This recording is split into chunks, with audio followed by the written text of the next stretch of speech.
kita sudah mengerti, kita sudah sampai di titik ini, bapak-bapak, ibu-ibu, sebagai entrepreneur, sebagai pemimpin, mengerti bahwa kita berada di titik yang sangat menjanjikan.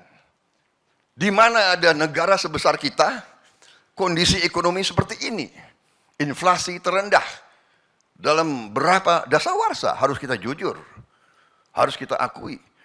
Kalau kita tidak rasional, ya berarti sudahlah, kita tidak usah diskusi. Ini diskusi, dialog orang-orang yang rasional, orang-orang yang mengerti.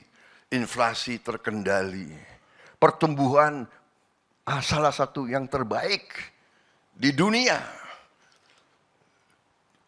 Kita punya ekspor bagus, kita punya cadangan ada. Pernah cadangan kita sangat sedikit, sekarang lumayan. Jadi semua indikator menunjukkan kondisi yang baik, belum memuaskan, tapi kita yakin kita bisa lebih baik lagi dengan fondasi yang sudah dibangun oleh pemerintah-pemerintah sebelum ini. Dan harus diakui secara rasional, Presiden Jokowi termasuk berhasil mengelola ekonomi, berhasil mengelola negara, berhasil mengelola perdamaian.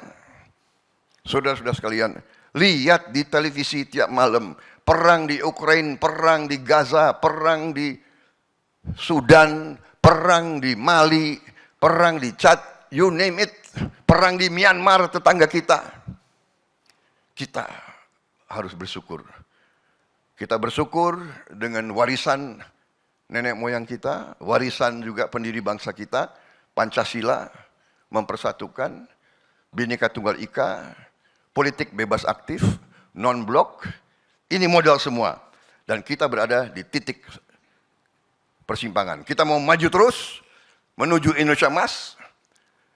Kalau sungguh-sungguh begitu, kita harus punya suatu tekad dan kita harus punya suatu program. Saya dengan koalisi Indonesia Maju, Prabowo Gibran, kita tidak malu-malu. Kita adalah tim yang ingin melanjutkan apa yang sudah dibangun oleh Presiden Joko Widodo.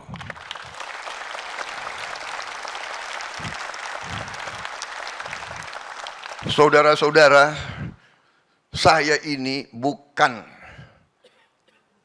tukang menjilat, bukan. Saya ini 2 kali dikalahkan oleh Pak Jokowi. Nah, kalian ketawa kan? Kalah itu sedih loh. Ketawa lagi kalian ini. Aduh, inilah orang Indonesia. Ada temannya yang sedih, dia ketawa. Tapi begini, ya begini.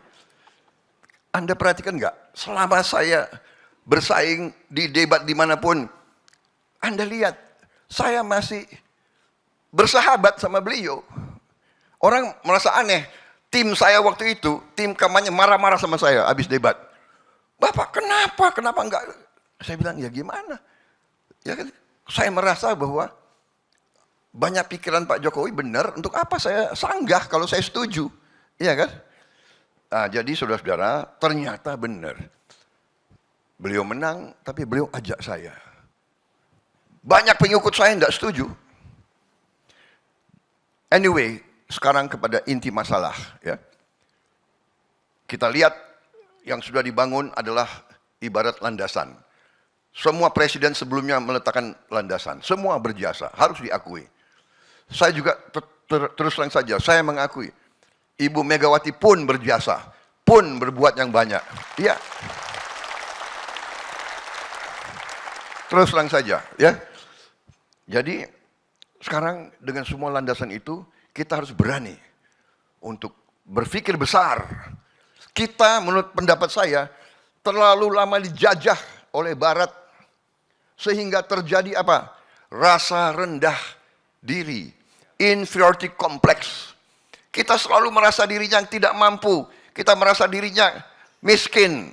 Tidak, kita kaya dan kita mampu dan kita harus mampu.